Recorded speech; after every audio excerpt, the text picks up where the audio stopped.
वो घबराकर पलटी और दरवाजे की तरफ लपकी। डोर नॉब बमुश्किल उसके हाथ लगा। इसने जोर से नॉब खींचा, फिर घुमाया, मगर बेसुध। दरवाज़ा बाहर से बंद किया जा चुका था। ओपन दी डोर। दोनों हथेलियों से लकड़ी के दरवाज़ा पीटने लगी। साथ ही वो खौफजदा सी दबी आवाज़ में चिल्ला रही थी, शहज़ादों के जज़ीरों पे खुशामदीद। किसी ने बहुत धीरे से उसके अकब में कहा था, शहज़ादों के जज़ीरे पे खुशामदीद। किसी ने बहुत आहिस्ता से इसके अब में कहा था। वो करंट खाकर पलटी। लाबी तरीक थी, अलबत्ता अंदर की सिमत मुड़ती राहदारी के आखिरी सिरे पर कोई टिमटिमाती थी जर्द रोशनी दिखाई दी थी। वो आवाज़ भी वहीं से आई थी। इसने पलटकर आखिरी बार दरवाजे की नाव को घुमाया। अब इस महल से निकलने का कोई दूसरा रास्ता तलाश करना था। वो बेवकूफ़ी वो कर चुकी थी, इसे अंजाम तक पहुंचाना ही था। वो आंखें सकेड़ कर अंधेरे में देखती आगे बढ़ी। तरीक राहदारी के इस पार कोई बड़ा सा कमरा था, शायद लिविंग रूम। गुप्त अंधेरे में जर्द सी मोमबत्तियों की रोशनी वहीं से आ रही थी। कौन? इसने चौंकने अंदाज में पुकारा। वो लिविंग रूम की चौखट पे आन खड़ी थी। इसकी खुशामदीद कहने वाली औरत वहीं सामने ही थी। लंबे स्कर्ट और स्वेटर में मलबूस स्कार्फ चेहरे के गिर्द लपेटे। वो झुर्रियों ज़दा चेहरा वाली एक मामर खातून थी। वो लिविंग रूम के दूसरे सिरे पे खड़ी, हाथ में पकड़ी मोमबत्ती से स्टैंड पे रखी मोमबत्तियों को जला रही थी। एक-एक करके सर्द पड़ी मोमबत्तियां जलने लगी। आ जाओ, अंदर आ जाओ। लंबी मोमबत्ती के ऊपर नीचे अटकी मोमबत्तियां जलाते हुए उन्होंने उसे नरमी से कहा था। वो अपनी जगह से नहीं हिली, बस बिना पलक झपकाए इस पेताइश लिविंग रूम के वसत में रखी मेज़ को देख रही थी। देखी गई, जिस पे रखा सुनहरी सितारों वाला क्लच मोमबत्तियों की हल्की रोशनी जर्द रोशनी में चमक रहा था। ये तुम्हारा पर्स है, तुम इसे ले सकती हो। अगर मुझे यकीन होता है कि तुम मेरे पास सिर्फ मेरे बुलावे पे आ जाओगी तो मैं ये बच्चे को ना भेजती। उसे माफ़ कर देना, इसकी मजबूरी थी। आप बैठ जाओ, क्यों खड़ी क्यों हो? वो हाथ में पकड़ी मोमबत्ती लिए अब सामने रखी डाइनिंग टेबल की तरफ बढ़ गई। वहाँ भी एक बड़ा सा कैंडल स्टैंड नजर आ रहा था। इसके ऊपर जगह जगह मोमबत्तियाँ सीधी खड़ी थी। वो एक-एक करके इन मोमबत्तियों को भी रोशन करने लगी। हया किसी मामूल की तरह जलती हुई आगे बढ़ी और बड़े सोफे के किनारे की नशिस्त पे जा टिकी। इसकी निगाहें अभी तक करीब रखी मेज़ पे धीरे से अपनी सुनहरी क्लच पे थी। कुछ खाओगे? इसने हौले से नफ़े में सर हिलाया। बहुत सारी हिम्मत मजमा करके वो बामुश्किल कह पाई थी, आप मुझे यहाँ किस लिए बुलाया है? मुझे तुमसे कुछ पूछना है और तुम्हें कुछ बताना है। अब्दुर्रहमान पाशा आज सुबह की फ़्लाइट से इंडिया चला गया है, मगर जाते वक्त इसने काम मेरे ज़िम्मे लगाया है। वो अब इसकी जाना पहचान के लिए आखिरी मोमबत्ती जला रही थी। वो अब्दुर्रहमान के नाम पे हैरान हुई थी। इसने दोपहर में ही इस घर के बाहर गेट पे लगी तख्ती को देख लिया था। इसके बावजूद वह बच्चे इसी घर में दाखिल हुआ। तब वो पिछले चली गई। वो सिर्फ अपना पर्स लेने आई थी या किसी मामले के हल के लिए किसी नतीजे पे पहुंचने से कासी थी। आज आप अब्दुर्रहमान पाशा से क्या रिश्ता है? वो बोली तो इसने आवाज़ जर्द रोशनी की मानद मध्यम थी। आहिस्ता आहिस्ता इससे खौफ ज़ाहिर हो रहा था। मैं अब्दुर्रहमान की माँ हूँ। इन्होंने हाथ में पकड़ी मोमबत्ती मेज़ पर रखी और उंगली की पोरों पे लगी मोम खुर्ची, फिर पलट कर उसकी तरफ आई। अब्दुर्रहमान तुम्हें मिलने का कहा है, लेकिन जब तुमने इनकार किया तो भले वो हाथ और दामन का साफ ना हो, दिल का इतना साफ है कि रुका नहीं। अलबत्ता जाते जाते इसने मेरे ज़िम्मे ये काम लगाया कि मैं तुमसे मिल लूँ और तुम्हें इन सवालों के जवाब दे दूँ जो तुम्हारे ज़हन में कल बुलाते रहते हैं। वो दम साधे खामोश से इस मामर औरत को देखने लगी। वो सादे खामोशी से इस मामर खातून औरत को देखने लगी जो ठहर ठहर कर बोल रही थी। इन दोनों के दरमियान रुकी कॉर्नर टेबल पे एक फ़ोटो फ्रेम रखा था। इसमें दो चेहरे मुस्कुरा रहे थे, एक वही ममर खातून और दूसरा इसके साथ एक 35-36 बरस का मर्द जिसके बाल गुतले, घुंघराले और लंबे थे। आंखों पे मोटे फ्रेम। वो शख्स बहुत ही आम सा आम सा कबूल सूरत मर्द था। इससे पहले मैं कुछ बताऊं, तुम अगर पूछना चाहती हो तो पूछ लो। रेहा ने फ़ोटो फ्रेम से निगाह हटाकर इनको देखा। मुस्कुराती पुरशफ़क़त निगाहों से उसे देख रही थी। वो दरवाज़ा बंद होने पर डर गई थी, मगर अब इसका डर शाइबा तक नहीं था। अब्दुर्रहमान पाशा मुझे फूल क्यों भेजता है? सफ़ेद फूल जो शायद दुश्मनी की अलामत होते हैं। इसने सवाल पे वो हौले से मुस्कुराई। हर शख्स का अपना एक अंदाज़ा होता है। शायद वो इस तरह फूल इसलिए भेजता है कि तुम्हें चौंकाए, तुम्हारी तवज्जो हासिल करे। मगर वह मुझे कैसे जानता है? इसने अपनी उलझन सामने रखी जो इसको मुसलसल परेशान किए हुए थी। मैं तो तुम्हें ये बताना चाहती थी। इन्होंने एक गहरी सांस ली। दिसंबर में तुमने किसी चैरिटी यूनिट में शिरकत की थी। वो इस्लामाबाद में उसी वक्त इसी होटल में था। वहाँ इसने तुम्हें पहली बार देखा था। इस रात पहली बार तुम्हें फूल भेजे थे। एकदम उसकी 2-2.5 माह की बेचैनी का इख्तिताम हो गया। उसे फ़ौरन से याद आया जिस रात उसे शिवांगी की तरफ से सिलेक्शन की मेल आई थी। इस दोपहर इसने चैरिटी लंच अटेंड किया था जो ज़ारा की कज़न ने स्टूडेंट फेडरेशन के ताउन से मुनक्कद किया गया था। इस शहर के कई बिजनेसमैन और दीगर बाअसर शख्सियात ने शिरकत की थी और ज़ारा भी यूं ही चली गई थी। यकीनन अब्दुर्रहमान पाशा ने वहीं देखा होगा, ये मुमकिन था। तुम्हें वो डोली नामक ख्वाजा सरा तो याद होगा। उसे अब्दुर्रहमान पाशा ने ही तुम्हारे ताक़ुब पे लगाया था। डोली उसके आबाई घर का पुराना खादम था, है बरसों से हमारे साथ है।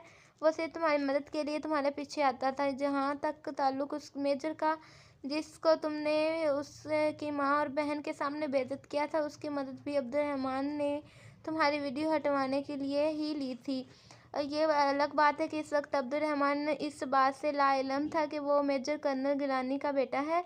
कर्नल गिलानी जानती हो कौन है? इसने धीरे से नफी में सर हिलाया। कर्नल गिलानी वो थे जिसने तुम्हारे फूफा ने मुल्क छोड़ते हुए अपने केस में फंसा दिया था।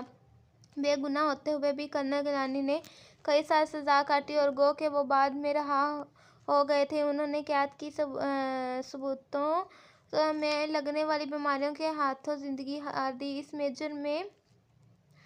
मेजर की शादी होने वाली है। इसने तुम्हें सिर्फ अपने किसी ज़ाती मंसूबे के लिए फंसाना चाहता था, मगर तुम बेफिक्र हो जाओ, अब वो तुम्हें तंग नहीं करेगा। ये तो पूरा था सारा खेल, एक बाअसर शख्स के अपनी मोहब्बत को पा लेने के लिए इस्तेमाल करदा कुछ मोरों की कहानी। साथ सारी गुत्थियाँ सुलझ गई थी। अब आप मुझसे क्या चाहती हैं? वो ज़रा सर्द लहजे में बोली।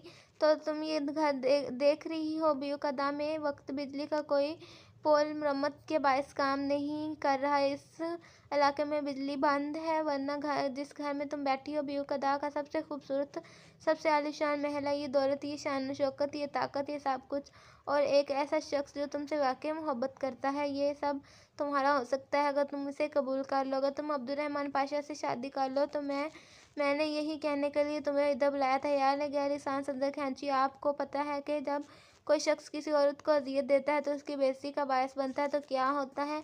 वो औरत उसकी बेइज्जत करना छोड़ देती है। मैंने अब्दुर्रहमान पाशा की इज्जत करना छोड़ दी है। मैं शादीशुदा हूँ, इसलिए मेरा जवाब साफ इनकार है। क्या है? एक मामूली से रेस्टोरेंट ओनर के पास अब्दुर्रहमान पाशा के पास नहीं है। वो ज़रा हैरान हुई। इसके पास हयात सुलेमान और अब्दुर्रहमान पाशा के पास हयात सुलेमान नहीं है। वो बहुत एहतजाज से चबा चबा कर बोली थी। वो खातून लाजवाब सी खामोश हो गई। अगर वो ना रहे तब भी तुम्हारा जवाब इनकार ही होगा। वो एकदम अंदर से तक काम की ये धमकियाँ नहीं, महज एक सवाल है। मेरा वजूद फिर भी इनकार करेगा। ठीक है, तुम बेफिक्र हो जाओ। अब्दुर्रहमान न ज़बरदस्ती का कायल नहीं है, ना वो इश्क में जोग लेने वाला शख्स है। आज के बाद ना तुम्हें फ़ोन करेगा, ना तुम्हारा पीछा करवाएगा, ना ही तुम्हारे रास्ते में आएगा।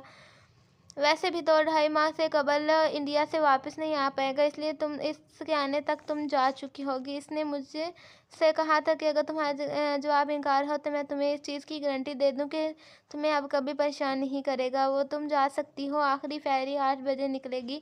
अगर तुम चाहो तो टिकट के पैसे। बहुत शुक्रिया, मेरे पास पैसे हैं। इसने अपना क्लच उठाया और तेज़ी से उठी। सुनो, तुम अच्छी लड़की हो, कभी दोबारा भी कदा आना हुआ तो इधर ज़रूर आना। तुमसे मिलकर खुशी हुई, मगर मुझे नहीं होगी। वो वापस पलट गई। नीम तारीख राहदारी के दूसरे सिरे पे बने दरवाजे का नाब इसने घुमाया तो वो खुल गया। वो दरवाज़ा खोलकर बाहर आ गई। पत्थर बन जाने के खौफ से इसने पीछे मुड़कर देखा नहीं। बाहर शाम की नीलगों रोशनी डूब रही थी। हर सू अंधेरा छाने लगा था। वो दरवाज़ा बंद करके आगे रोश पे आई। इसी पल बाहर किसी ने सफ़ेद गेट खोला। नीम अंधेरे में भी वो दोनों साफ नज़र आ रही थी। वो तुर्क में बातें करती, हाथ में हाथ डाले चली आ रही थी। वही गहरे जामुनी फ्रॉक वाली बच्ची और भूरे स्कार्फ वाली बड़ी लड़की जिसके बाजू में जंगली फूलों से भरी टोकरी थी। वो मगन सी बच्ची हाथ थामे चली आ रही थी। इसके सामने से आता देखकर ठटक कर रुकी। हया तेज कदमों से आगे बढ़ गई। भूरे स्कार्फ वाली लड़की रुक कर गर्दन मोड़े उसे देख रही। बच्ची ने उसे झंझोड़ा तो वो चौंकी, फिर सर झटक कर अंदर की तरफ जाते आबनूसी दरवाजे की जानब बढ़ गई। हया तेज कदम उठाए सड़क के किनारे चल रही थी। समुद्र की तरफ से आती हुई मजीद सर्द हवा चली थी। नीलगांव सियाह पड़ती शाम दम तोड़ रही थी। जब तक वो वापस बंदरगाह पर पहुंची शाम अंधेरे में बदल चुकी थी। तरीक रात वीरान समुद्र पुरस्कार जजीरा। इसका दिल चाह रहा था कि कोई महफूज जगह मिले, वो फूट फूट कर रो दे। अभी तो वो रोने की हिम्मत भी नहीं कर पा रही थी। रात को फेरी कितने बजे आएगी? इसकी टिकट की खिड़की से झांकते ऑफिसर से पूछा। इसका मोबाइल जहान साथ लाया था मगर वो वापस नहीं ले सकी थी। वो जहान और डीजे के मोबाइल नंबर अपने उसे ज़बानी याद नहीं थे, वरना कहीं से कॉल कर लेती। वो चले गए होंगे पर वो और परेशान होंगे, वो अंदाज़ा कर सकती थी।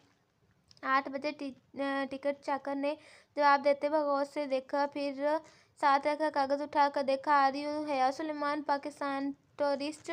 इसने कहने के साथ वो प्रिंट आउट उसके सामने किया जिसमें उसकी और डीजे की आज दोपहर की खींची तस्वीर की प्रिंट की गई। Yes I am. मेरी फेरी निकल गई थी। क्या मेरे फ्रेंड्स इधर ही हैं? फर्स्ट जज्बात ने उसकी आंखें डबडबा गई थी। इसने सोचा भी कैसे लिया कि वो उसे छोड़कर चले गए होंगे। Police station. और जब वो पुलिस ऑफिसर के हमरा पुलिस स्टेशन पहुंची तो अंदरूनी कमरे में वो दोनों नजर आ गए। डीजे कुर्सी पर था, दोनों थामे में बैठी थी, जबकि जहान अगली अठाए दृष्टि के सामने बैठे ऑफिसर से कुछ कह रहा था। ऑफिसर जवाबन नफी में सर हिलाते कुछ सही कर रहा था मगर वो सुन नहीं रहा था। चौखट पे आहट तो वो बोलते बोलते रुका और गर्दन मोड़ी भीगी आंखों से दरवाजे में खड़ी थी। उसकी उठी उंगली नीचे गिर गई। ला भेज के एकदम ही वो कुर्सी के पीछे से निकलकर उसकी जानब किधर थी तुम? इसकी आंखों से आंसू टपक गिरने लगे। मैं खो गई थी। मेरा बच्चा मेरा पर्स लेकर भागा था तो आधे बेकदम में तुम्हें इसके पीछे भागता है देखा। अकल नाम की चीज़ है भी या तुम में या नहीं? एक पर्स के लिए तुम उसके पीछे भागी, फेरी छूट जाएगी तो तुम्हें कोई नुकसान ना पहुंचा दे। तुम्हें इस बात का कोई ख्याल था? वो गुस्से से चिल्लाया। क्यों ना भागती? इसके पीछे बरस में मेरा पासपोर्ट था, स्पांजी का कार्ड था। बाद में परेशानी होती कि और जो परेशानी हमें हुई वो हम इस 1.5 घंटे में पागलों की तरह पूरे जजीरे पे ढूंढ रहे थे। जानती हो हमारी क्या हालत थी? डीजे जो इस चिल्लाने के बायस रुक गई थी अब आगे बढ़ी और इसके गले लग गई। हया तुम बिल्कुल पागल हो। इसकी आंखें रोने से मुतर्रम थी। वो दोनों फिर रोने लगी थी। हद होती है गैर जिम्मेदारी की। आइंदा मैं तुम दोनों के साथ कहीं नहीं जाऊंगा। वो बना कर कहता वापस पुलिस ऑफिसर की तरफ पलटा। वो अभी तक रोए जा रही थी। उसे पता था कि वापसी पे जहान की बहुत सी बातें सुननी पड़ेंगी। वो दोनों लकड़ी का दरवाज़ा धकेल कर अंदर आई तो हदसू अंधेरा छाया हुआ था। लिविंग रूम से टमटमाती जद रोशनी झांक रही थी आने इसकी। इसने जंगली फूलों को एक टोकरी लाबी में रखे स्टैंड पे धरी और बच्ची का हाथ थामे लिविंग रूम की तरफ आई। सोफे पर मोमर खातून इस तरह बैठी थी। इसके हाथ में चंद नोट थे जो वो गिन कर अलहदा कर रही थी। साथ ही वो लड़का खड़ा इन नोटों को देख रहा था। अस्सलाम वालेकुम आने, कैसे हो? अब्दुल्ला। इस बच्ची की उंगली छोड़ दी और कंधे से पर्स की स्ट्रिप उतारते हुए बड़ी मेज़ की तरफ आई। मैं ठीक हूँ आयशे। लड़के ने मामूर खातून के बढ़ाए गए नोट पकड़े, गिने और बाहर भाग गया। वो बकिया नोट वापस बटुए में रखने लगे। बिजली वाला पुल ठीक हुआ। बटुआ बंद करते हुए इन्होंने पूछा, वहाँ बंदे काम तो कर रहे हैं। अभी गली में दाखिल होते हुए हमने देखा था। अब्दुल्ला क्यों आया था? वो मेज़ के साथ खड़ी अपना पर्स खोलती कह रही थी, मेरा काम था। उन्होंने बच्ची का हाथ थामते हुए सरसरी सा जवाब दिया। जवाब के साथ सोफे पर आ बैठी। काम भी था और आने उसे पैसे भी दिए। आयशा गुल, तुमने देखा सुबह कुरान पढ़ने कब से नहीं आया? रोज़ बहाने बना देता है। बच्ची नाक सिकोड़ती कह रही थी। उसे पर्स को खंगालती आयशा ने पलट कर खुबी से उसे देखा। बुरी बात है बहारे किसी के पीछे उसका यूं जिक्र नहीं करते। वो एक नज़र उस पर डालकर वापसी पर अपने पर्स में कुछ ढूंढने लगी थी। और ये वो लड़की थी ना? चंद लम्हे मोम की तरह पिघल कर गिर गए। वो इस पर्स की चीज़ें हाथ में उलट पुलट देखते हुए पूछा, इधर क्यों आई थी? ये अब्दुर्रहमान के मसले हैं, वो खुद ही निपटा लेगा। उन्होंने टालना चाहा। अच्छा? वो उस उदासी से हंसी। यानी मसला अभी तक निपटा नहीं है? क्या कह रही थी? साफ इनकार। उन्होंने गहरी सांस ली। अब्दुर्रहमान चला गया। इसने बात पलट दी।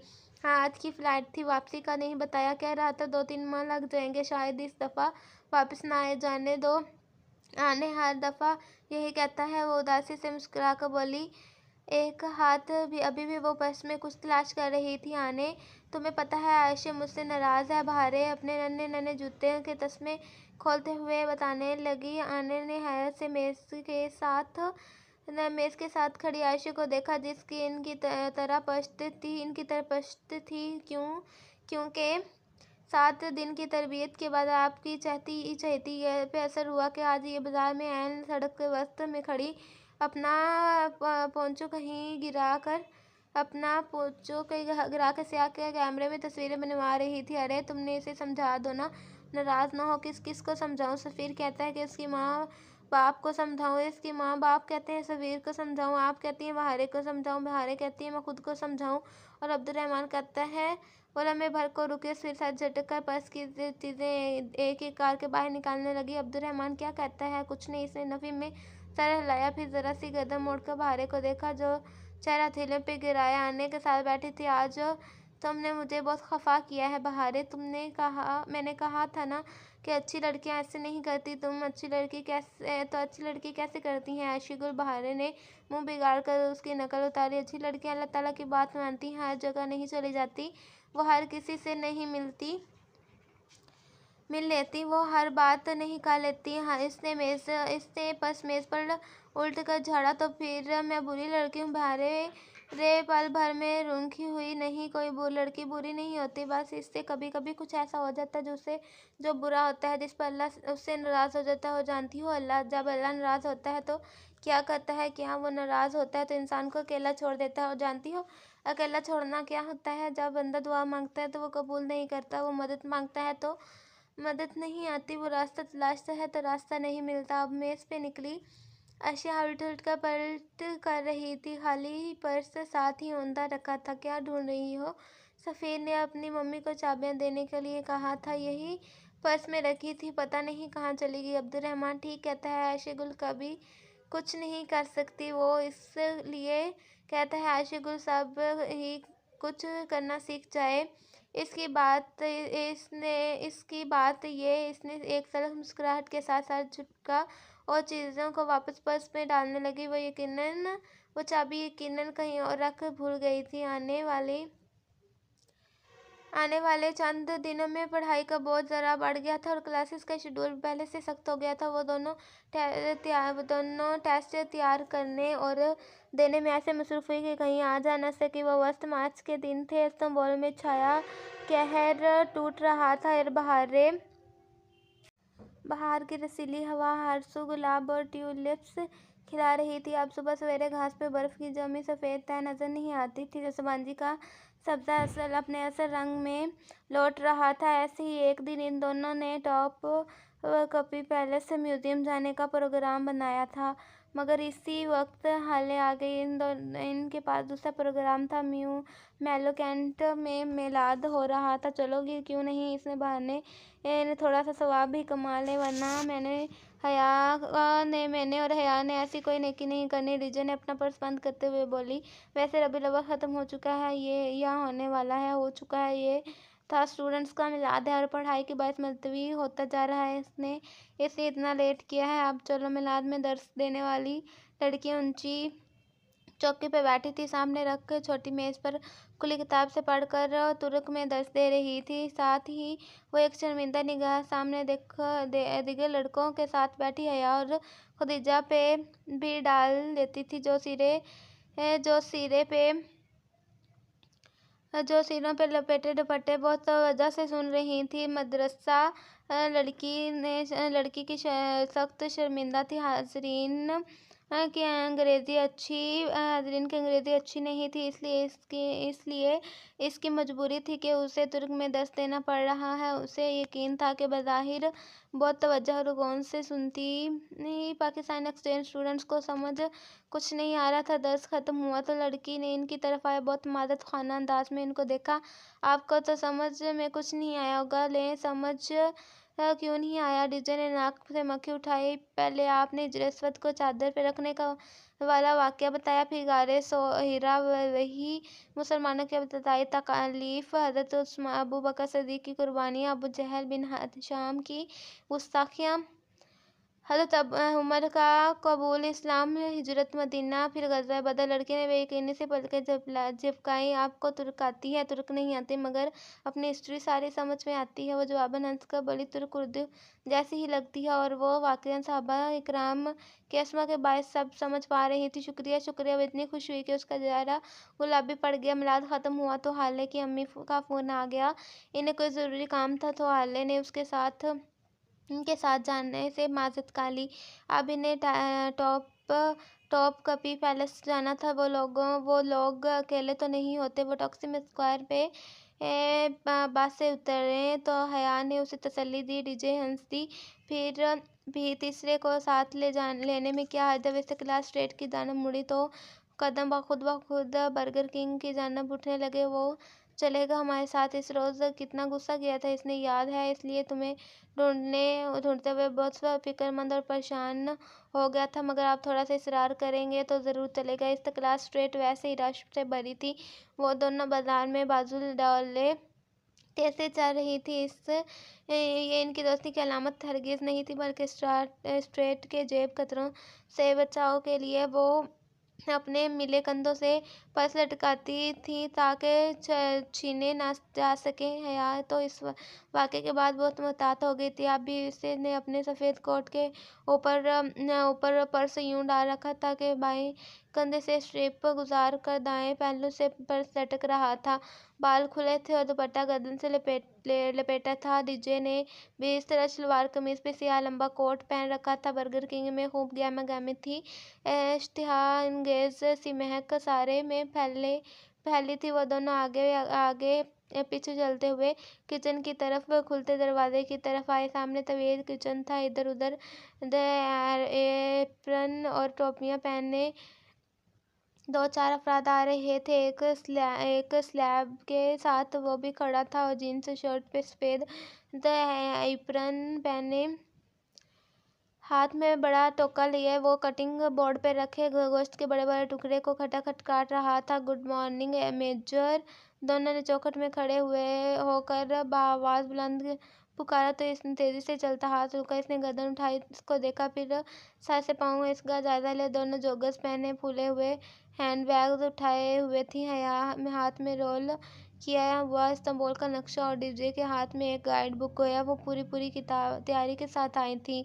Good morning. वो वापस गोश्त की तरफ मतवज्जा हुआ। दूसरी हाथ से छोटी सी स्टैंड पे लगी तख्ती उठाकर सामने काउंटर पर टिक कर दी। इससे पे लिखा था I am busy, do not disturb. है और खदीजा ने एक दूसरे को देखा, फिर हया वहीं चौखट के साथ टेक लगाए बाजू सीने पे लपेट जेर लब मुस्कुराते हुए उसे देखने लगी, जबकि खदीजा मुस्कुराहट दबाए आगे बढ़ी। हम कपी पैलेस जा रहे हैं। खदीजा ने काउंटर के सामने आकर इतला दी। इस क्लास स्ट्रेट से बाहर निकलो, टॉक्सिम से म्यूनिसिपैलिटी बस पकड़ो, वो पहुंचा देगी। उस हाथ झुकाए, एक हाथ से गोश्त का टुकड़ा पकड़े और दूसरे खटखट चला जा रहा था। मगर हमें एक हैंडसम गाइड भी चाहिए। हैंडसम गाइड अभी मसरूफ़ है। हैंडसम गाइड अभी मसरूफ़ है, किसी गैर हैंडसम गाइड से रब्ता करो। डीजे ने पलटकर हया को देखा, इसने मुस्कुराते हुए शाने झुकाए। वो वापस जहान की तरफ घूमी। तो आप हमारे साथ नहीं चलेंगे? बिल्कुल भी नहीं। तुम में से फिर कोई टॉप कॉपी के किले में गुम हो जाएगी और फिर मेरा पूरा दिन बर्बाद हो जाएगा। एक दफ़ा फिर सोच लें।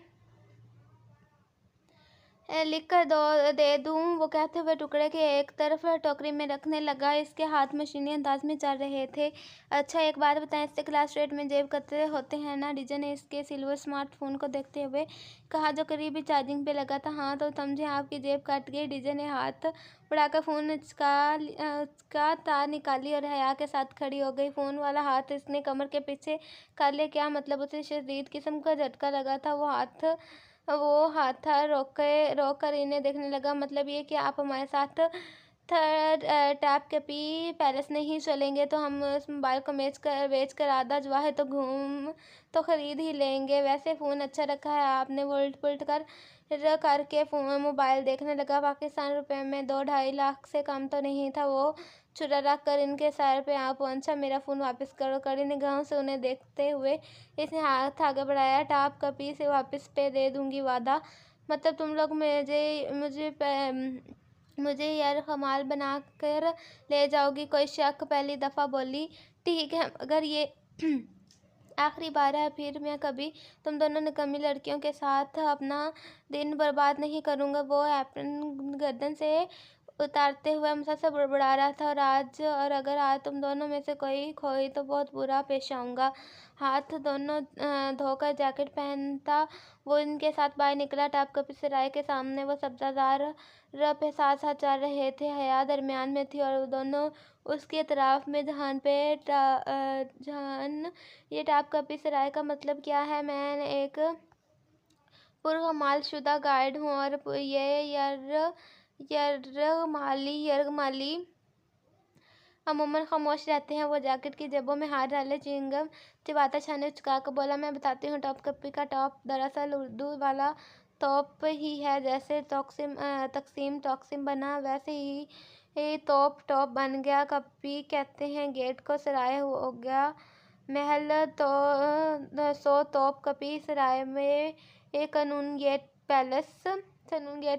आई एम जीनियस है ना जान? मैं नहीं बोल रहा। वो सख्त खफा था। टॉप कपी पैलेस 400 साल पहले सलातीन का मैं रहा है। सुरमई अज़ीमुल शान किला नुमा महल, जहाँ खास कमरों के पहरेदार गूंगे बहरे हवा करते थे ताकि राज महल से बाहर ना निकलें। और जिसके कौन नुमा मीनार शाहाना अंदाज में ऊपर को उठे हुए थे।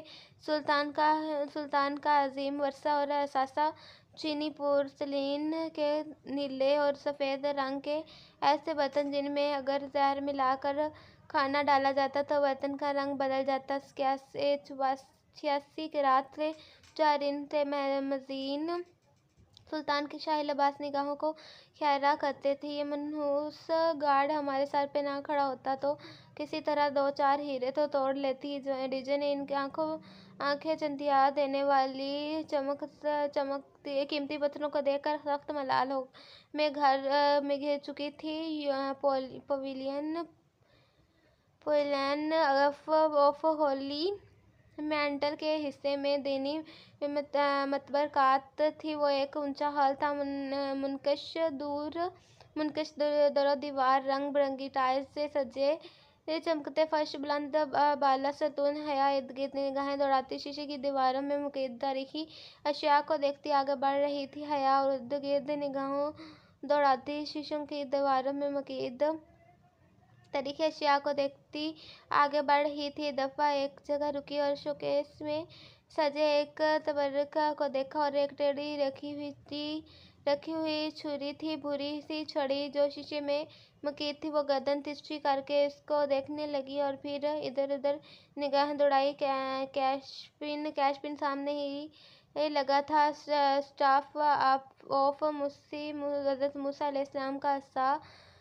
इसकी सकड़ कर पड़ी आंखें पूरी खुल गई, लब भी नीम व हो गए लम्हे भर और बाद वो दूर खिड़की खड़ी डीजे का बाजू करीबन डिबोच कर इधर लाए। डीजे ये हज़रत मूसा अलैहिस्सलाम का सा है रैली इसलिए यकीनी से बढ़कर, जबकि मगर इनके पास कैसे पहुंचा। वो दोनों घूम फिर कर हर जाविये से उसको देखने लगी। जहान भी जेबों में हाथ डाले खामोशी से चलता उनके पास आ खड़ा हुआ, इसलिए तो सा पुराना था, मगर तो वो दोनों तो हमारे जोश के राहदारी में आगे पीछे एक तबर की तरह लपक रही थी। इनके दुपट्टे सिरों पे आ गए थे। काबा का ताला, हज़रत दाऊद अलैहिस्सलाम की तलवार, हज़रत यूसुफ अलैहिस्सलाम का साफ़ा, इब्राहीम अलैहिस्सलाम का बर्तन, आप सल्लल्लाहु अलैहि वसल्लम के कदमों के निशान, आपका लिबास, दांत मुबारक, आपकी तलवार और बहुत से सहाबा की तलवार। डीजे क्या ये शीशे की दीवार गायब नहीं हो सकती और हम इस तलवार को छू नहीं सकते। वो दोनों नबी पाक सल्लल्लाहु अलैहि वसल्लम की तलवार के सामने खड़ी थी। कोई ऐसा मकनातीसी असर था तो इस तलवार के मुकाबिल को बांध देता, मगर हम इस काबिल कहाँ हैं आया। खदीजा ने तासुब से सारे लाया। वो अभी तक यूं ही इस तलवार को देख रही थी। अगर हम इसको छू सकते तो जानती क्या होता। 14 सदियों का फासला एक लम्हे में तय हो जाता, मगर हमारा ऐसा नसीब कहाँ। जहान ये सब बरक़ात असली हैं क्या। जहान ने धीरे से शान उचकाया। मैंने कभी इन पर रिसर्च नहीं किया, ना कोई रिसर्च पढ़ा है। कौमी इम्कान है कि ये सब असली हैं कहने वाले तो कहते हैं मुसलमान के रिलैक्स तबरकात भी इतने ही नकली हैं जैसे ईसाइयों के, मगर अल्लाह बेहतर जानता है ये असली हैं। मेरा दिल गवाही दे रहा है ये हमारे अंबिया से वाबस्ता रहने वाली अशिया हैं। तहरीक खिलाफत इन्हें मुतबरा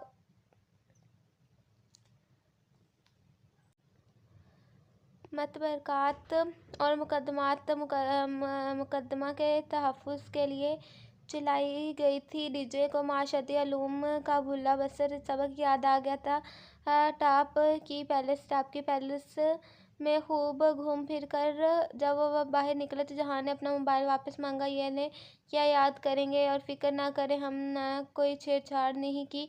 सिक्योरिटी लॉक कोई पासवर्ड होता तो मैं खोलने की ज़रूर कोशिश करती, मगर आपने तो फिंगरप्रिंट एंट्री लगा रखी है। डीजे ने हाथ में फ़ोन लेते हुए मुस्कुराया था टॉप कपी के साथ एक रेस्टोरेंट से जहान ने इनको अच्छा सा खाना खिलाया। तुर्की का अब तक का बेहतरीन खाना, और खाने के दौरान नहीं खदीजा सारा दर्द शिकायत करने लगा। जब तक खाना ख़त्म हुआ वो बहुत ये सब मुर्दा सी लगने लगी थी। इसका सर एकदम ही दर्द से फटने लगा। तो मेरा ख्याल है मैं वापस रूम जाकर रेस्ट करूं। तुम लोग अकेले घूमो फिरो। इसकी तबीयत वाकई ख़राब लग रही थी, सो इन्होंने उसे जाने दिया। वो चलती गई। वो दोनों टॉप कपी पैलेस की पिछली तरफ आ गए। वहाँ एक वसी अरीज सफ़ेद संगमरमर के चमकते फर्श वाला बरामदा था, जिसे ऊंचे सफ़ेद सतूनों ने थाम रखा था। बरामदे के आगे फासले पर चौकोर चबूतरे से बने थे, जिनके सामने टेरेस की तरह चंद गज चौड़ा खुला अहाता था। इसके आगे ऊंची सफ़ेद मंदिर बनी हुई थी। वहाँ खड़े होकर मंदिर पे कोनियाँ रखकर दोनों को नीचे बहता मरमरा का झाग उड़ाता समुद्र दिखाई दिया था। वो जगह इतनी खूबसूरत थी कि दिल चाहता था कि इंसान सदियों तक वहीं बैठा समुद्र देखता रहे। थक गए हो। दोनों सतून के साथ टेक लगाए चबूतरे के किनारे बैठे थे। जब हया ने पूछा उसे जहान का ज़रा थका लगा नजर आया। नहीं, मैं ठीक हूँ, ज़रा सा बुखार है शायद। इसने खुद ही अपना माथा छुआ और फिर अस्पात में सर हिलाते हुए जैकेट की जेब से गोलियों की डब्बी निकाली। ढक्कन खोल कर डब्बी हथेली पर उल्टी 2 गोलियां अलग करके डब्बी बंद करते हुए दोनों गोलियां मुंह में डालकर फिर निकल गया। मेरे पास पानी था। वो अपना पर्स खोलने लगी तो तब वो निगल चुका था। तुम ठीक हो? वो तशवीश से इसका चेहरा देख रही थी। सुबह रेस्टोरेंट से निकलते हुए इसे यूं ही जहान की आवाज़ धीमी लगी थी, मगर इसे पूछा नहीं। शायद आज इसका बुखार शदीद हो गया था, क्योंकि चेहरे पे असरात आने लगे थे। सुर्ख होती आंखें और निढाल सा चेहरा। बस मैंने देख लिया समुंदर, अब वापस चलते हैं। तुम्हें घर जाकर रेस्ट करनी चाहिए। घर जाते जाते घंटा लग जाएगा। मैंने अभी दवाई ली है, इसका असर होने में ज़रा वक्त लगेगा। अभी यहीं बैठते हैं, वरना फिर मैं सारा लाते हुए दुकान से कह रहा था। चंद लम्हे खामोशी से बीत गए। इन चबूतरों पे दूर दूर तक टालियों की सूरत में सियाह बैठे नजर आ रहे थे। बहुत से लोग आगे मंदिर के साथ खड़े हुए समुद्र को देख रहे थे। मैं थोड़ी देर यहाँ लेट जाऊँ, तुम अकेली बोर तो नहीं होगी अभी?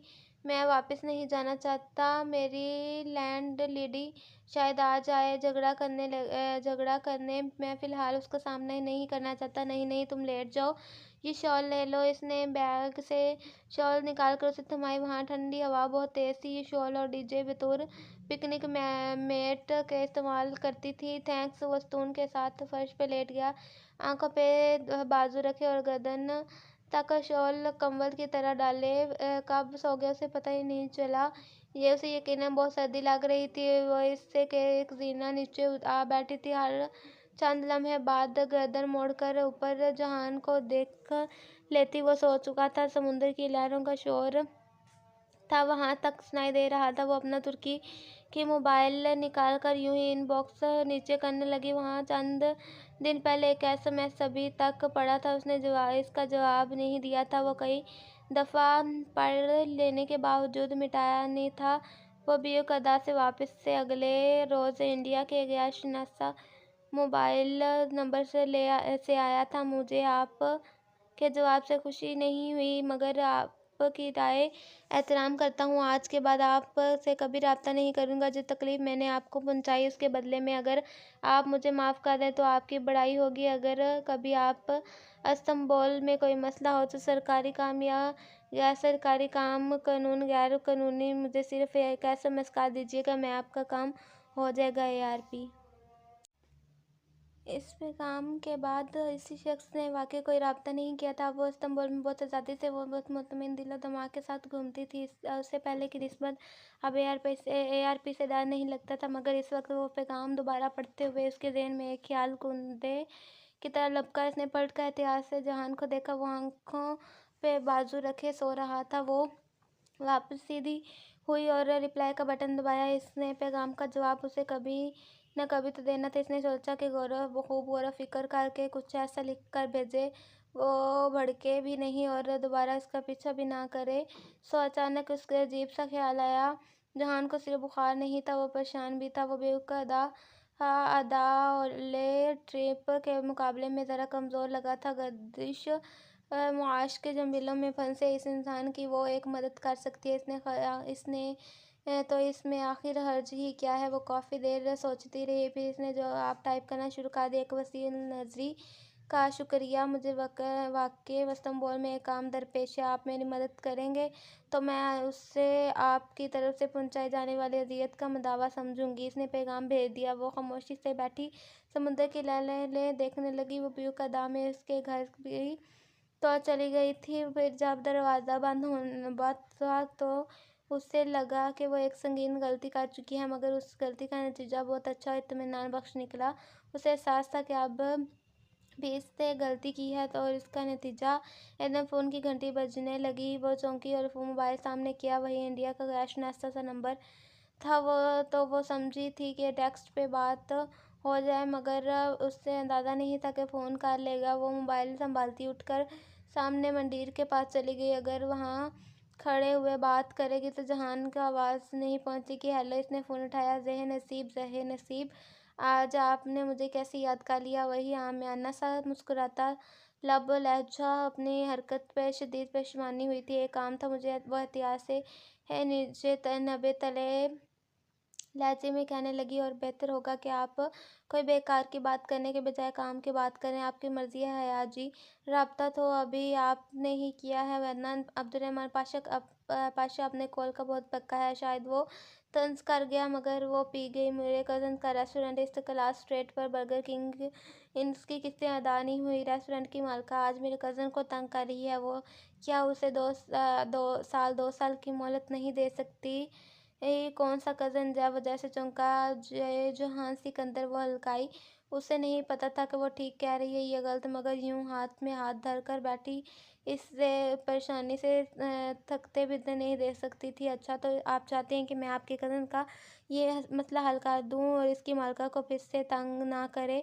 जी। वो हौले से हंस दिया। वो कुछ करता मैं कुछ कहता हूँ, आप फिक्र ना करें। इसने फ़ोन रख दिया और सोचने लगी कि वो हँसा क्यों था। वो वापस आकर जहान के साथ बैठ गई। चंद लम्हे लगे कि उसे नॉर्मल होने में। इसने वही किया जो उसे ठीक लगा था। अब वो ज़रा मुतमिन थी। काफ़ी देर वहीं सुकून से साथ टेक लगाए बैठी। इसके अकब में टाप काफ़ी अजीम महल था और सामने मरमरा का समुंदर। बहुत लम्हे महल की दीवारों से रेंगते मरमरा के पानियों में खिल गए तो एक जहान का मोबाइल बजा। वो जैसे एक झटके से उठ बैठा, शोर उठाया और जेब से मोबाइल निकाला। तब तक कॉल करने वाला शायद कॉल काट चुका था।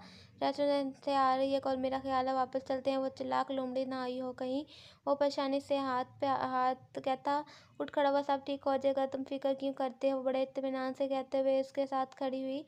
जहान ने उसके बात पे थके थके अंदाज में नफ़ी में सर हिलाया। काफ़ी देर बाद दोनों साथ साथ चलते हुए इस्तकलाल स्ट्रीट में दाखिल हुए तो हया ने कहा, आज मैं तुम्हारा बर्गर खा कर जाऊंगी क्योंकि डीजे तुमने अपनी अपनी बीमारी में मुझे बिल्कुल इग्नोर कर दिया। खा लेना। वो धीरे से मुस्कुराया मगर अगले ही पल ठिठक कर रुका। मुस्कुराहट चेहरे से गायब हो गई। हया की इस निगाहों की ताक़ुब में देखा, सामने बर्गर किंग था और इसके शीशे की दीवारों में बड़ा सा सुराख था।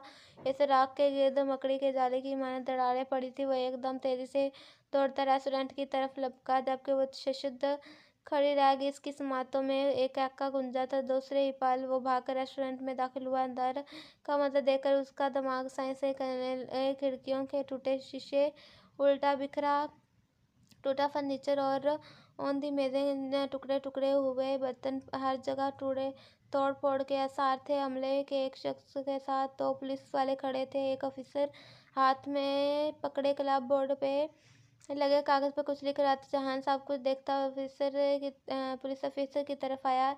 इससे कुछ पूछ रहे थे। वो सदमे शॉक से गुंग नफ़ी में सर हिलाता कुछ नहीं कह पा रहा था। ये सब क्या है? इसके करीब से गुजरते शेफ को रोका और पूछा। जवाब में इसने ताज्जुब से सर हिलाया। वो गैंगस्टर्स थे, इसके पास असला था। वो अंदर आया, पूरा रेस्टोरेंट उलट दिया। पुलिस भी बहुत देर से पहुंची तो वो क्या कर आगे बढ़ गया और इसका दिल चाह रहा था वो फुट फुट कर रोना शुरू कर दे। ये इसके ने क्या कर दिया? किसी शख्स पे भरोसा कर लिया। और खुदाया, पुलिस ऑफिसर की किसी बात के जवाब में कुछ कहते जहान की निगाह इस पर पड़ी जो मुश्किलान से रोके खड़ी थी। इसने अपने हाथ से जाने का इशारा किया। वहीं खड़े रही, उसकी तरफ आ गया। तुम जाओ, टॉक्सिम से बस पकड़ लेना, मैं तुमसे बाद में बात करूंगा। वो थका सा कह रहा था। इसका चेहरा पहले से ज़्यादा यस मुर्दा और थकन ज़्यादा लग रहा था। वो सारे लाकर आंसू फीती पलट गई। ये तुमने क्या किया कर दिया? हया इसके पास था, जो इसके पास था उसे भी ज़ाया कर दिया। आई हेट यू हया, आई हेट यू। खुद को मलामत करती वो खामोश आंसू से रोती वापस से टॉक्सिम जा रही थी। एक लम्हा उसका दिल चाहा कि वो फ़ोन करके उस शख्स को बेनुक्त सुनाए, मगर शायद वो यही चाहता था, राब्ता रखने का कोई बहाना नहीं। वो अब उसे कभी फ़ोन नहीं करेगी। वह गहरी नींद में थी। स्याह गुप्त अंधेरे में जब वो दूर एक चीखती हुई आवाज़ से समात को चीरा। अंधेरे में दरार पड़ी। दूर से आती आवाज़ करीब होती गई। इसने पलक जुदा करनी चाहिए तो जैसे इंस पे बहुत बोझ था। बमुश्किल आंखें खोली तो चंद लम्हे उसे हवास पे हाल करने में लगे। उसने इर्द गिर्द देखा। रूम में पुरसुकून नींद तरीकी छाई थी। कोने में मध्यम सा लाइट बल्ब चल रहा था। डीजे टाली और चेहरे अपने अपने बिस्तरों में कंबल डाले सो रही थी। दीवार पे आवीज़ां बड़े क्लॉक की चमकती सुइयां रात के 1 बजने का बता रही थी। वह चंगाड़ती आवाज़ें अभी तक आ रही थी। इसके नींद से बोझल हवा सर दाएं तरफ घुमाया। कोहनी के बाल ज़रा ऊपर होती और तकिया तले हाथ डालकर मोबाइल निकाला। इसका तुर्की मोबाइल बज कर इसी पल खामोश हुआ था। 2 मिस्ड कॉल्स। इसने तफसील खोली तो चमकती स्क्रीन से आंखें पल भर को चंदियाई। इसने पलकें सकेड़े हाथ से बॉल पीछे हटाते हुए स्क्रीन को देखा। ताया फुरकान मोबाइल साथ ब्रैकेट में दो का हिस्सा था। हया ने स्क्रीन के कोने पे लिखे टाइम को देखा। रात का 1 बज रहा था। यहाँ 1 बजा था।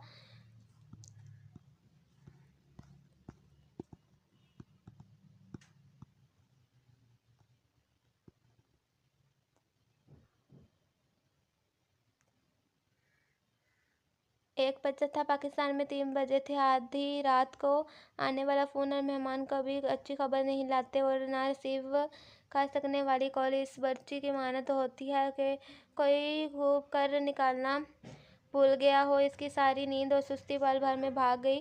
ताया इस वक्त क्यों कॉल कर रहे थे? वो ठीक तो थे। अम्मा अब्बा रहील सब ठीक तो थे। पता नहीं क्या मसला था। वो तड़प कर वापस कॉल मिलाने लगी। फिर याद आया कि इसमें बैलेंस नहीं है। इसने बेबसी से अपना पाकिस्तानी मोबाइल को देखा जो तकिए के पास तरफ रखा था। इस पे भी बैलेंस ख़त्म था। इस फ़ोन में भी तो तुर्क आने के बाद बैलेंस ही नहीं डलवाया। इसने कंबल फेंका और सीढ़ियाँ फलांग कर नीचे उतरी। वो अपने नाइट सूट में मलबूस थी। गुलाबी चेक वाला ट्राउज़र और खुला लंबा कुर्ता। डीजे मोबाइल दो अपना। इसने डीजे के बैंक पर चढ़कर इसको झंझोड़ा। बामुश्किल हिली। नींद मत खराब करो, मेरी सीधी जहन्नुम में जाओगी। डीजे ने बंद आंखें से बड़बड़ाते हुए करवट बदली। इसका मोबाइल वही तकिए के साथ रखा था। यहाँ ने मोबाइल झटा और नीचे उतरी। टाली के बैंक की कुर्सी खींच कर बैठी। वो अपने मोबाइल से ताया फुरकान नंबर देखकर डीजे के फ़ोन पे मिलाने लगी। फ़ोन नंबर हया सुलेमान को कभी ज़ुबानी याद नहीं रहे। नंबर मिलाकर इसने फ़ोन कान से लगाया। लंबी फिर के खामोशी के बाद वो मशीनी नस्वानी आवाज़ तुर्की में कुछ कहने लगी थी जिसका मतलब था कि डीजे जलील का बैलेंस भी ख़त्म था। इसे झुंझलाकर फ़ोन कान से हटाया। यूरोपीय यूनियन का सारा स्कॉलरशिप इसका क्लास टेस्ट और जवाहर में शॉपिंग पे उड़ा देने वालियों के साथ ही यही होना चाहिए। इसी पल फ़ोन फिर से बजा। ताया फुरकान कॉलिंग। इसने झट कर कॉल उठाई। हेलो हया, तुम्हारे पास इस नंबर के अलावा कौन सा नंबर दूसरा नंबर है? ताया फुरकान ही थे। इतने गुस्से से बोले कि वो काम गए। जी क्या हया, मेरे पास साथ बकवास मत करो। मुझे ये बताओ तुम्हारे पास दूसरा कोई नंबर है? वो नींद से जागी थी और कभी इतना हाजिर दिमाग नहीं रही, मगर सारी बात समझने में उसे लम्हा न लगा। इरम पकड़ी गई थी। इरम आधी रात को किसी से फ़ोन पर बात करती पकड़ी गई थी। नहीं ताया, मेरे पास यही एक नंबर है और दूसरा यू फ़ोन जो आपके पास ऑलरेडी है। तुम्हारे पास मोबिलिंक का कोई नंबर नहीं? नहीं ताया, आप बेशक अब्बा से पूछ लें, ये नंबर इनके नाम है। मैंने दूसरा नंबर रख कर क्या करना है? अच्छा ठीक है।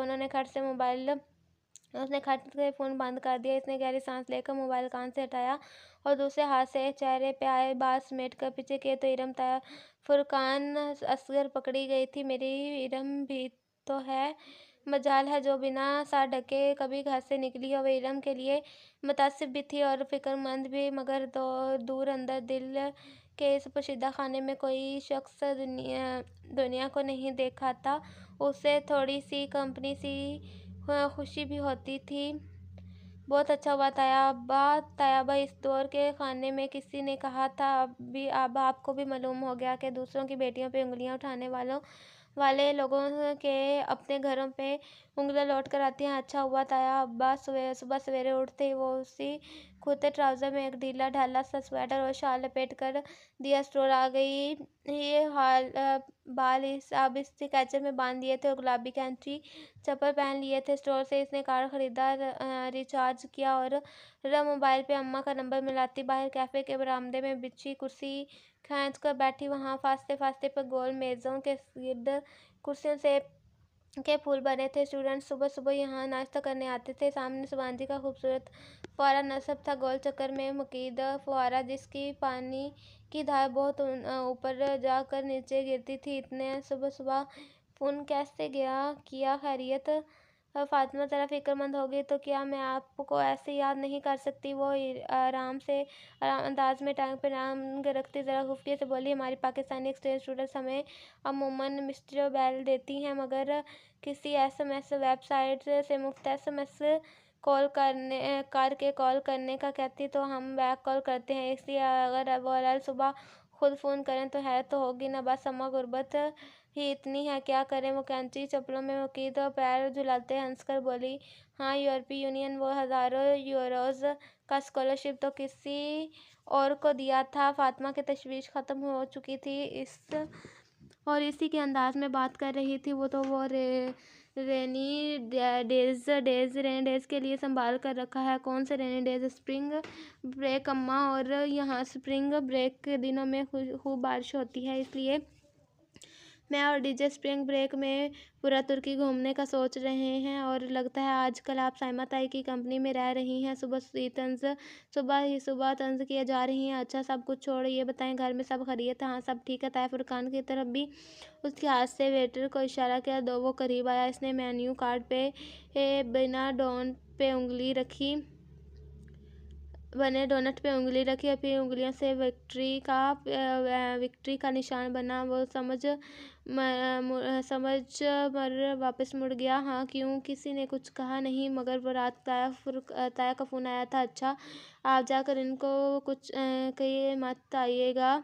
क्या मत आइएगा? लो, मैं क्यों कहूँगी? फातिमा उल्टा खफा हुई मगर वो जानती थी कि माँओं का भरोसा नहीं होता। लाख कहो के ना बताइएगा, फिर भी अगले पिछले हिसाब चुकता वक्त किसी न किसी मौके पर इस बात को इस्तेमाल कर लेती हैं, मगर एक अच्छी बेटी की तरह पूरी बात के कोश गुजार किए बगैर डोंट्स कहाँ हजम होते थे। तो सारी बात दोहरा दी। बस इरम का मैसेज पढ़ने वाला किस्सा गोल कर गई। अच्छा, पता नहीं, हमें तो कुछ नहीं पता चला। वो कुछ देर इस बात पे तबसरा करती रही, फिर एकदम याद आने पर बोली, लो मैं बताने ही भूल गई, महविश की शादी तय हो गई है। उन्होंने जाहिद चचा की बेटी का नाम लिया, जिसकी निस्बत काफ़ी अरसे से अपने मामूजाद से तय थी। अच्छा, कब? उसे खुशगवार हैरत हुई। तुर्की आते वक्त सुना था कि अप्रैल में कोई तारीख रखेंगे, मगर उसे भूल गया था। हफ्ता हो गया रखे हुए। जब भी बात होती है वो जाना भूल जाती हूँ। फिर उन्होंने जो तारीख बताई, अप्रैल स्प्रिंग ब्रेक के दरमियान आती थी। तब तो डीजे और मैं अजीम तुर्की की सैर कर रहे होंगे। सबीन को बुलाया तो है, मगर कह रही है कि सिकंदर भाई की तबीयत आजकल ख़राब रहती है, तो नहीं आ सकेंगे। मैंने कहा जहान को भेज दो, अच्छा है, साथ ही आप भी आ जाएगी, दोनों शादी अटेंड कर लेंगे। फिर मगर वो कह रही थी कि मुश्किल है। इसने कॉल कान से हटाया कर कुर्रा और फिर हंसती, अम्मा मैं कभी कभी लतीफ़े सुनाती हूँ। वो इंतहाई यार रोमांटिक से माँ बेटा कहाँ मानते ऐसे रोमांटिक ट्रिप के लिए। इसने साथ झटक का मोबाइल कान से लगाया। फातिमा कह रही थी, एक तो तुम्हारी पुप्पो भी कोई गैर बात मुबहीम नहीं करती। बिल्कुल, इसने तायद की। वेटर ने चॉकलेट और रंग बिरंगे दानों से सजे 2 डोनट्स टेबल पे ला रखे तो वो अलविदाई कलमात कहने लगी। इरम के मुतालिक मज़ीद जानने की फ़िलहाल उसे तलब नहीं रही थी। ब्यू कदा इस रोज़ शाम में जल्दी सो गई थी। इशा के बाद आँख खुली, कुछ देर पढ़ते रही तो फिर रहील ने स्काइप पे घंटा भर बातें की और उसे तुर्की का सफ़रनामा सुनाकर खूब बोर किया। इस भूख लगी तो किचन में आई।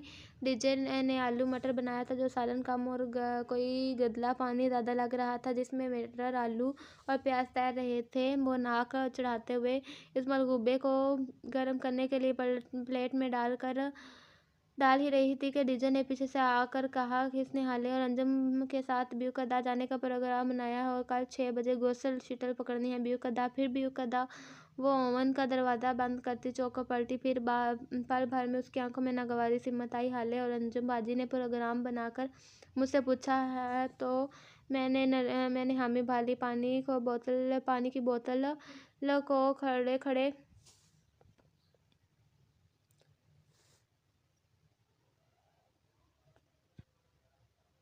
बोतल को खड़े खड़े मुंह से लगाते हुए डीजे ने शाने उचकाए और यकीनन मेरी तरफ से भी हामी भाली होगी।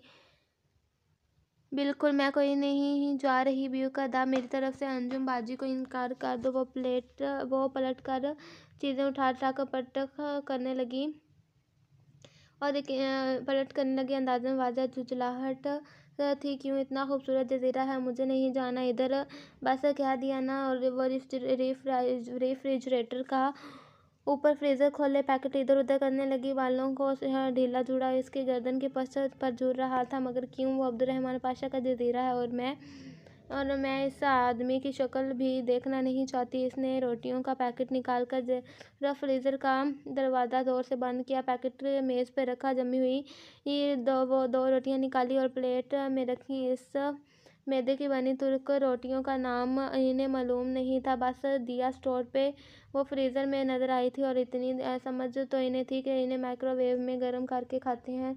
तब यही रोटियां खा रही थी। डीजे ने रोटी ओवन में रखने तक सकते से बाहर आ चुके थे। अब्दुर्रहमान पाशा, जिसका जिक्र हमारे होस्ट आंटी ने किया था, हाँ वही क्रिमिनल स्मगलर, मगर इसका जिक्र हाले ने कहा था। हाले को छोड़ो, मैं बताती हूँ। पहले कैचअप लाओ, फिर अंजुम बाजी को कॉल करके कल का प्रोग्राम कैंसिल करो। खाना खाकर वो दोनों बाहर आ गई। रात गहरी हो चुकी थी। दोनों ने 19 स्वेटर पहन रखे थे। वो ड्रूम ब्लॉक से बाहर निकल कर बातें करते सब्जेदार पर चलेंगी। पहले डीजे ने अंजुम बाजी को फ़ोन करके माजरत की और जब उसे लगा कि वो ज़रा नाराज़ हो गई हैं, तो फिर इन दोनों ने खासी पाकिस्तानी हरकत की थी और तुर्की की कमिटमेंट तोड़ना बहुत बुरा समझा जाता था। तो इसने पाकिस्तानी हरकत को संभालने के लिए हया ने फ़ोन ले लिया और इन्हें बताया कि इस पुप्पो ने कल इसके फ्रेंड को अपने घर इनवाइट किया है। सो अंजुम बाजी की दावत कबूल करके इनके साथ चलें। ब्यू का दा फिर किसी रोज़ चलेंगे। यूँ अंजुम बाजी मान गई।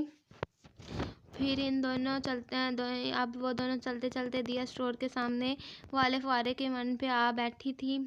फुआरे का पानी चिंटे उड़ाता हुआ नीचे गिर रहा था। इस पानी में बनते मिटते बुलबुलों को देखे हुए हया ने सारी कहानी अलिफ था ये था कुछ सुना डाली। डीजे कितनी देर चुप बैठी, फिर आहिस्ता आहिस्ता सोच कर कहने लगी, तो फिर पिंकी मेजर अहमद था जो हमें मार्केट में मिला था, बिल्कुल। और डोली असली ख्वाजा सरा था, शायद वो इनका पुराना मुलाजिम था। और तुम मुँह उठाकर उनके घर चली गई। मुँह उठाकर क्या? मेरा पासपोर्ट था और इस पर्स में वो अच्छा ही हुआ, सारी बात तो क्लियर हुई। और वो अपनी गलती मानती थी, नामुमकिन था, मगर तुमने उसे फ़ोन करके बहुत गलती की, तो भुगत रही हूँ ना वो गलती। इस जालिम शख्स ने ये नहीं सोचा कि जहान के पास रेस्टोरेंट के अलावा कुछ नहीं है और इसको तबाह बर्बाद कर दिया। अब यकीनन उसकी लैंडलेडी को शाह देगा कि रेस्टोरेंट वापस हासिल कर ले। वो सख्त नादम थी। तुम्हें क्या लगता है तुमसे वाकई मोहब्बत करता है? किसी को अजियत पहुंचाना मोहब्बत नहीं होती। कुछ देर वो यूं ही इस बात को हर पहलू से डिस्कस करती रही। वो फिर डीजे के हाथ उठाकर हतमी अंदाज में कहा, एक बात तो तय है कि अब मामला ख़त्म हो चुका है। वो अब तुम्हारे पीछे नहीं आएगा। वो सर हिलाकर उठ गई हूँ, रात बहुत बीत चुकी है, अब इनको वापस जाना चाहिए। सब्जादार पे चलते ड्रूम ब्लॉक्स की तरफ बढ़ते हुए सोच रही थी कि अपना मसला किसी को बताने से वो हल नहीं होते। दिल का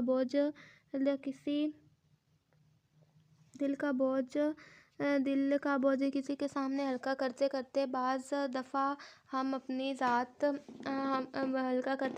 को ही दूसरों के सामने हल्का कर देते हैं। परेशानियां बताने से कम हो सकती हैं, ख़त्म नहीं। जैसे इनको परेशानी अभी तक उसके साथ थी। क्लासरूम की खिड़कियों से सूरज की रोशनी छिन कर अंदर आ रही थी। सुबह की नम हवा बार बार शीशों से टकरा रही थी। वापस पलट कर जाती जियो इन्फॉर्मेशन के सिस्टम के प्रोफेसर अपने मखसूस अंदाज में लेक्चर ले रहे थे। इसके साथ बैठी डीजे बज़ाहिर बहुत तवज्जो से लेक्चर सुनती रजिस्टर पर लिख रही थी। वो हर चंद लफ्ज़ लिखकर सर उठाकर प्रोफेसर को देखती और ज़रा गौर से उनके अगले अल्फाज को सुनती, फिर समझकर सर हिलाती, दोबारा लिखने लग जाती है। यहाँ ने एक निगाह इसके रजिस्टर पर डाली। वहाँ इसका चलता कलम लिख रहा था, तुम लोगों का स्प्रिंग ब्रेक का क्या प्रोग्राम है? किधर जाओगे? वो कौन तुम्हारे साथ जा रहा है? आखिरी लफ्ज़ लिखकर इसने गर्दन सीधी करके पूरे एतमाद से प्रोफेसर को देखते हुए रजिस्टर दाएं जानब बैठे मुस्लिम को पास कर दिया। और इनकी फ़लस्तीनियों की वाहिद मुश्तरका क्लास थी। मुस्लिम एक निगाह खुले रजिस्टर पर डाली और फिर साथ झुकाने को कुछ लिखने लगा। जब रजिस्टर वापस मिला तो इसने अंग्रेज़ी में लिखा था, हम तुर्की के टूर पर जा रहे हैं। 7 दिन में 7 शहर, हम पाँचों और तुम लोगों का क्या प्रोग्राम है? उफ, फिर ये टाली। डीजे कॉफ से जवाब लिखने लगी, फिर हम भी साथ, दोनों में 7 शहर घूमने का सोच रहे थे। इस रजिस्टर आगे पास कर दिया, फिर ज़रा टेक लगा कर बैठे मुस्लिम। अब सफ़ा चंद अल्फाज घसीट रहा था, तो हमारे साथ चलो ना, तुम लोगों को कब निकलना है? पहले छुट्टी वाले दिन, हमने दूसरी छुट्टी पे निकलना है, सो तुम्हारे साथ मुश्किल होगा। चलो फिर छुट्टियों के बाद मिलेंगे, नो प्रॉब्लम। मुस्लिम ने एक मुस्कुराता हुआ चेहरा बनाया। हया दांत पे दांत जमाए बामुश्किल जमाइयाँ रोकने की सही कर रही थी।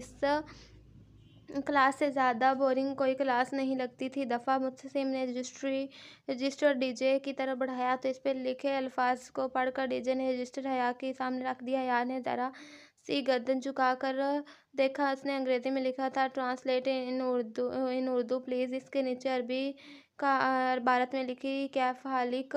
हया ने कलम उंगलियों से दरमियान पकड़ा और उर्दू पंचों में लिखा, आपका क्या हाल है, और रजिस्टर वापस कर दिया। मुस्लिम और हुसैन को आजकल डीजे से उर्दू ज़ुबान अल्फाज सीखने का शौक़ चढ़ा हुआ था। इस क्लास में वो यूँ सारा वक्त अरबी अल्फाज लिख लिख कर इनको देते। चंद लम्हों बाद इसने सफ़ा फिर हया के सामने किया। अब इस पे लिखा था, हाल बखैर। हया ने चिढ़ कर नीचे लिखा, मैं बिल्कुल ठीक ठाक हूँ और आपकी खैरियत ठीक चाहती हूँ। इतना लंबा क्यों लिखा? डीजे ने हैरत से सरगोशी की। अगर छोटा लिखती तो फ़ौरन ही उसे सीख कर मुझसे आज ही की तारीख में पूरी फ़रोज़ लगात लिखवाता। अब अच्छा ना पूरा दिन ठीक पढ़ने में गुजार देगा। मुतसिम से क्लास के इख्तिताम तक ठीक है, ठीक से नहीं पढ़ा गया। क्लास ख़त्म हुई तो वो वापस रूम में आई। मुँह हाथ धोकर तैयार होने में काफ़ी वक्त लगा था। इसने एक मोर पंख के सब्ज़ रंग का पाँव का छूता फ़्रॉक पहना। फ़्रॉक की आस्तीन तंग चूड़ीदार थी और नीचे पजामा था। पूरा लिबास बिल्कुल सादा था। बाल इसने खुले छोड़ दिए थे और काजल और नेचुरल लिपस्टिक लगाकर डीजे की तरफ पलटी। कैसी लग रही हूँ? डीजे ने जो बालों पे पुलिश कर रही थी रुककर उसे देखने लगी। बिल्कुल पाकिस्तान का झंडा। दफ़ा हो जाओ। तकरीबन 1.5 घंटे बाद वो दोनों हाले और अंजुम बाजी के साथ जहांगीर में वाक़या पुप्पो के घर के सामने खड़ी थी। पुप्पो को बता दिया था कि ये ना हो कि कहीं वो मैंने तो इनवाइट ही नहीं किया था। डीजे ने आहिस्ता से पूछा, हाँ हाँ बता दिया था। इतनी सरगोशी से डीजे को जवाब देते हुए डोर बेल बजाई। पुप्पो ने इनसे तबाक से मिली। लिविंग रूम में बैठने तक ही तारुफ का मरहला तमाम हो गया था। हया, आज तो तुमने घर में रौनक करा दी। वो आके बहुत खुश थी। हया इनके घर को अपना समझ कर दोस्तों को साथ लाई थी। ये ख्याल इनको मसरत बख्श रहा था। वो इन 2 माह में चंद एक बार पुप्पो के घर आई थी और पहले 2 दफ़ा जहान कभी घर नहीं मिला था, ना ही इसे बता कर आई थी। इस दफ़ा उसने बिल्कुल भी नहीं बताया था। वो अंदर ही अंदर खुद को इसका मुजरिम समझ रही थी। इसके टूटे बिखरे रेस्टोरेंट को याद करके वो अक्सर खुद को मलामत करती थी।